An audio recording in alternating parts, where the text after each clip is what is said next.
राधे राधे मित्रों। तो देव दीपावली महोत्सव आने वाला है। तो देव दीपावली महोत्सव क्या है और वो कैसे बनाया जाता है, तो चलिए आज मैं आपको इस वीडियो में बताती हूँ कि देव दीपावली महोत्सव का क्या महत्व है और वो क्यों मनाया जाता है। धनतेरस, नरक चतुर्दशी, दीपावली व गोवर्धन पूजा, भाई दूज पूजा के दिन तो पांचों दिन दीपक लगाने ही चाहिए।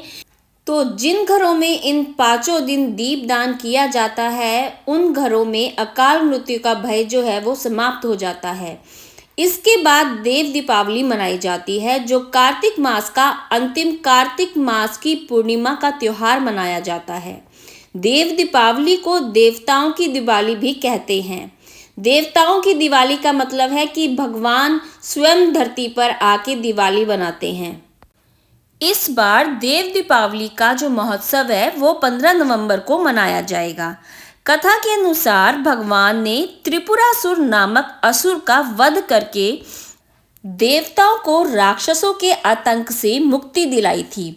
इसके उपरांत देवताओं ने प्रसन्न होकर भगवान शिव का दीपक जलाकर स्वागत किया था और बहुत ही उत्सव मनाया था। कहा जाता है कि इस दिन देवता काशी की गंगा में स्नान करने के लिए स्वयं आते हैं और देवोत्सव मनाते हैं। और इसी दिन भगवान विष्णु ने मत्स्य रूप धारण किया था। और साथ ही इस दिन काशी के घाटों पर दीप जलाए जाते हैं और इस दिन काशी में गंगा आरती का अति सुंदर व भव्य आयोजन मनाया जाता है।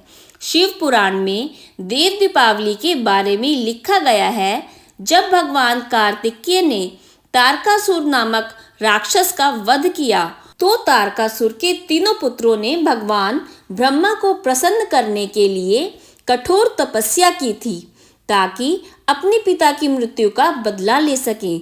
भगवान ब्रह्मा ने उन्हें अमरता का वरदान देने की बजाय कोई और वरदान मांगने को कहा।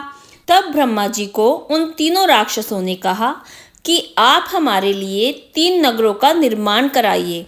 हम इन नगरों में बैठकर सारी पृथ्वी पर आकाश मार्ग से घूमते रहेंगे और 1000 साल बाद हम एक जगह मिलेंगे।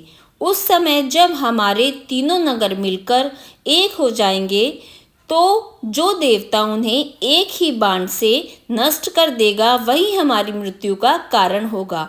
ब्रह्मा जी ने उन्हें वरदान दे दिया।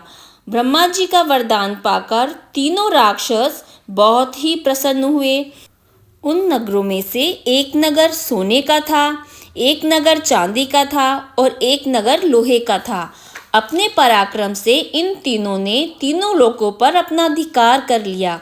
इन असुरों से घबराकर देवता भगवान शिव की शरण में गए।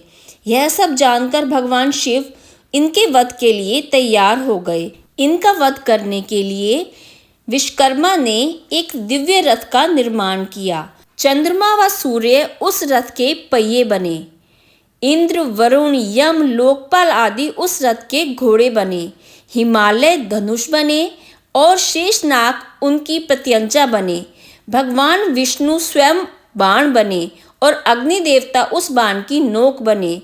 उस रथ पर सवार होकर जब भगवान शिव दैत्यों का संहार करने के लिए चले, तब दैत्यों में हाहाकार मच गया और भयंकर युद्ध छिड़ा।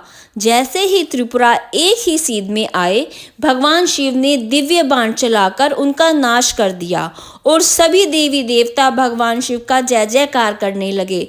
और उस दिन देवताओं ने दीप उत्सव किया, दीप दीपावली की। इसीलिए दीप दीपावली या दीपोत्सव या देवोत्सव बनाया जाता है।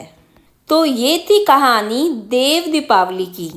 तो कार्तिक मास में श्री हरि विष्णु का, शिव जी का ध्यान करने से विशेष लाभ की प्राप्ति होती है।